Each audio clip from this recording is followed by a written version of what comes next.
Hi, it's Joe Rice, managing partner at JDI, the hotel recruiters, and today I'm going to give you 6 things that are likely to happen if you accept a counteroffer. Stick around, we'll talk about that in just a second.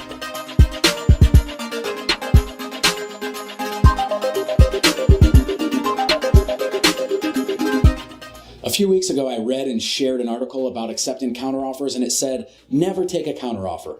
Now, I can't fully agree with that. I don't agree with the word never, but I will share with you through my experience over a decade in executive recruiting and drawing on the experience of hundreds of other executive recruiters, it almost never works out, and you have to tread very lightly if you plan to take a counteroffer. Now, I want to share with you my experience on 6 things that are very likely to happen if you do. And I've got my list. I'm going to read these to you. The first thing is, whether you mean for it or not, you will have arrived at that situation by blackmail. Now, I know that wasn't your intent, but ultimately, it was blackmail that got them to give you a completely new situation, whether it's a new salary, a bump in title. And if that's not true, why didn't you get that prior?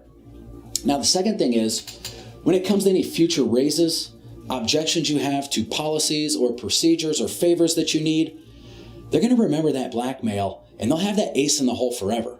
Third, they're the same company you decided to leave after careful consideration, and they're going to continue to be the same company. Maybe they're not a bad company, but you chose to leave and they really haven't changed. The fourth thing is that they may always look at you as having one foot out the door. And what's the trickle-down effect of that? Are you now a marked man or woman? Are you now lacking in trust within the organization? Generally speaking, the trickle-down effect is not positive. The fifth thing is that research has shown that 50% of Americans who accept a counteroffer, they change jobs within 12 to 24 months.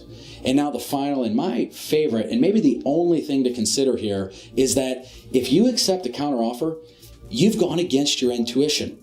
And let's face it, your intuition is almost always right. You went through several interviews. You had a lot of experiences along the way to accepting that offer. You did a lot of research. You spoke to friends, colleagues, mentors, peers. You spoke to family, and you probably spoke to an executive recruiter to get advice about that situation during the time period that you interviewed. And if you accept a counteroffer, you've gone against your intuition.